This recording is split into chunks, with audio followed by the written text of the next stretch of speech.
Ricardo, me fala uma coisa, será que todo mundo tem a sensação de que você está analisando? Eu comecei a acreditar que sim, né? Porque as pessoas elas trazem isso, tipo assim, ah, ele tá me analisando. Por que que ele tá olhando com essa cara, né? Tipo assim, será que ele já vai? Ou então é muito engraçado também que a pessoa acredita que eu vou estar fazendo isso de forma intencional a todo momento. Só que não, é a mesma coisa. Será que um psiquiatra ele é 100% psiquiatra o tempo todo? Será que um É médico, um verdade. esportista, um personal, ele vai falar, nossa, olha a postura dele, como está torta ali, a cervical, ele não está apoiado com as plantas do pé. Não, ele não vai ficar. Então, a mesma coisa é eu. Agora, se ele pega para colocar a expertise dele, ele vai olhar com outros olhos. Então, a mesma coisa, será que um engenheiro que entrasse aqui, um engenheiro elétrico ou um mestre de obra, ele ia ficar, nossa, olha aqui os fios, olha ali, pô, ali tem uma gambiarra, não, ali está torto, não, o lumens aqui devia... Não, a pessoa ela vai simplesmente viver. É. Agora, você foi contratado para... Opa, aí é diferente. Ou você quer ser contratado para... E aí você vai ter esse olhar. Então eu não passo. É óbvio que tem coisas que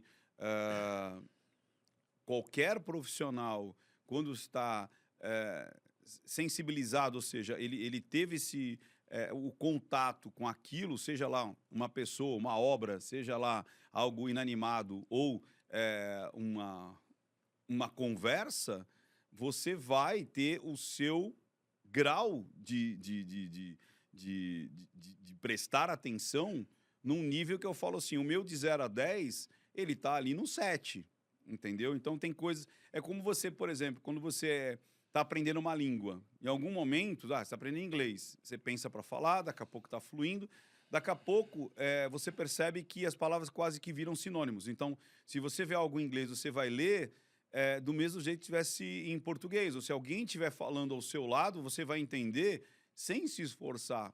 Né? E também já é da natureza humana analisar, né?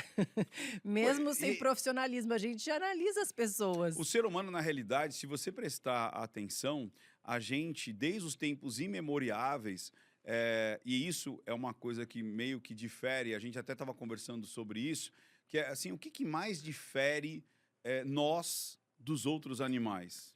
O pessoal fala assim, nós somos racionais, nós temos consciência, nós temos a percepção de si, do outro, do passado, presente e futuro, nós temos uma criação, né, como Suassuna disse, né, do pregador, a gente consegue criar coisas que não existem.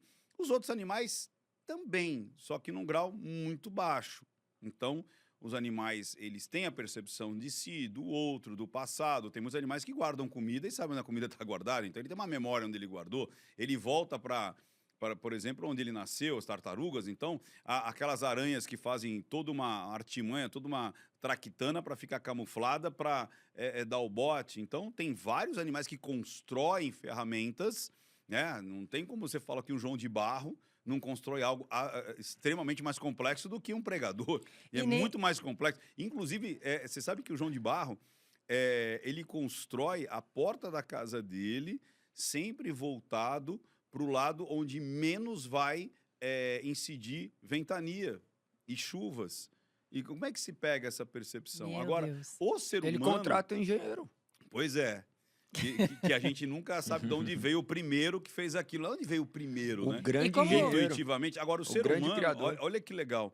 O ser humano, ele sempre teve uma vontade não só de entender, mas catalogar as coisas. Verdade. É o dia, é a noite, são as estrelas, é o sol, é Ter a a lua. comprovação. Você vê que, por exemplo, se você pegar lá os primeiros, acredito que a maneira do ser humano catalogar é o horóscopo chinês.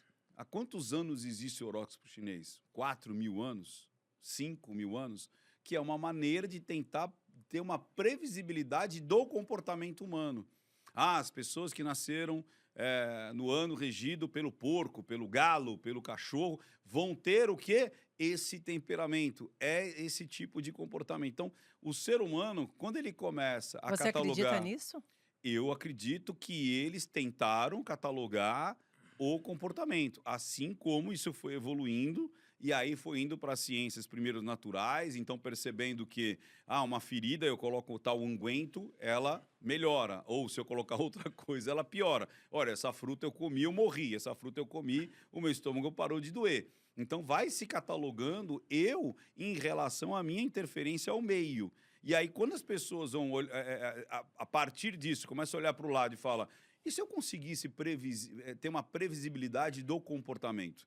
E aí as pessoas começam a estudar isso aí. E aí é que começa a busca do sagrado, você começa a buscar respostas aonde as suas respostas não conseguem partir ali do seu entorno, você entendeu? E aí vai vindo, se você chegar próximo da gente, o primeiro que começou a ver que o comportamento não necessariamente ele tinha uma raiz físico-químico-biológica, né, por uma pancada na cabeça ou por faltar algum tipo de hormônio ou um excesso de alguma outra sensibilidade, por exemplo, a pessoa viveu na guerra ou não viveu na guerra, foi o Freud, que ele falou, existe alguma coisa que não é mecânica, não é biológica, você não consegue enxergar, mas existe, que era o quê? A mente, o inconsciente, ou seja, é algo que eu não consigo ter uma análise química ou de uma chapa ou uma ressonância. Algo comprovado, né? E ela existe, a mente existe, mas você não consegue ter uma análise laboratorial. E aí o Jung, que é a minha linha, foi além. Então, tipo assim, o Freud ele foi muito nessa situação que você disse. A psicanálise que todo fundo ele parte da infância, e da infância para cá. O Jung já disse, não, peraí, existem coisas que podem vir antes da infância, que são os arquétipos, ou seja, coisas que são inerentes à raça humana. Então, tem coisas que vão te amedrontar, tem coisas que vão te impulsionar, tem coisas que vão te limitar. Mas quando você fala que vem antes, você fala dessas coisas que vão te amedrontar, qual o fundo delas? Da onde elas vêm? Isso seja de uma gestação? Você fala isso já na gestação ou antes disso? Antes disso. Por exemplo, olha que interessante. Vamos pegar um comportamento que as pessoas dão um nome muito bonitinho, que as pessoas falam, mas isso é instinto. Agora, pensa no que é o instinto. Ele, se você pegar as ciências naturais, ele não existe. Mas ele existe. A intuição. Então, olha que interessante. Vamos lá. Pega uma cadela. Acabou de nascer a cadelinha. Tinha uma cadela, pariu outra cadela. Você pega essa cadela, ok? 0 minuto de vida. Pegou ela. Cria ela só com seres humanos. Então, ela não tem nenhuma vivência com outras cadelas. Aí, vamos ser mais radical ainda. Você faz uma inseminação artificial. Ela vai ficar grávida, prenha, e não teve nem contato com nenhum outro cachorro. Ela vai ficar grávida, ela vai ter os filhotinhos. Ela vai proteger os filhotinhos, ela vai dar de mamar, ela vai comer a placenta, ela vai ter todo o comportamento materno sem nunca ter vivido algo assim. Aí a pessoa fala, mas isso é instinto. Tá, mas onde esse comportamento estava imprintado? Onde está o imprint disso aí? DNA? Então, mas onde está? Se o DNA são 23 pares de cromossomo, não tem uma célula nervosa que vai imprimir ali. A gente tem no nosso cérebro, onde está guardado toda a nossa informação psicomportamental? Onde no está cérebro. esse HD aí? Então, exatamente. Então, em 23 pares de cromossomo, com 23 pares de cromossomo, não tem aonde guardar. São só cromossomos. Não tem células nervosas que trouxeram algo hereditário. Mas a gente traz. A gente traz essas memórias. Tanto é que quantas e quantas vezes vocês já ouviram falar assim, nossa, eu nunca imaginei que fulana seria mãe. E aí ela sai da maternidade e parece que baixou um drive falando assim, ela é mãe. Ela sabe tudo o que tem que ser feito. Depois que nasce que a gente vira mãe. Instintos do patriarcado, de você proteger, que você tem que... você coloca na tua... Quantas pessoas aqui nunca imaginaram, sempre falaram, é um amor incondicional que eu nunca imaginei que existia. Eu coloco a minha vida na frente dos meus filhos. De onde surgiu isso aí? De onde surgiu esse comportamento que não tinha em lugar nenhum, né? de sensação, mas a partir de algo que acontece, eu baixo esse drive e eu começo a ter uma visão completamente diferente. Aí as pessoas falam, é instinto, é intuição, é algo que é natural.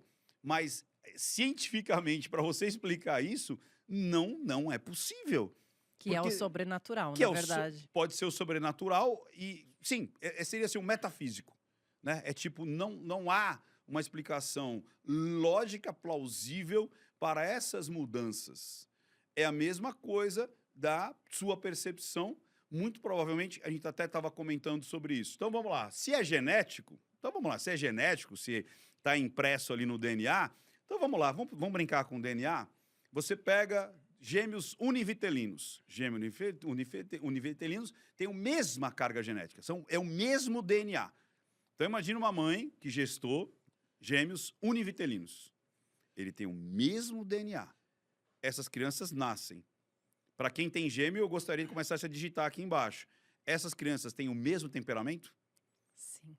Entendeu? Não tem. Diferente, não tem. No momento zero, a noite 0, a noite 01, a noite 02, ou seja, essa criança não teve nenhum tipo de comportamento aprendido, essa criança tem o mesmo DNA, a genética é a mesma. O temperamento, muito provavelmente,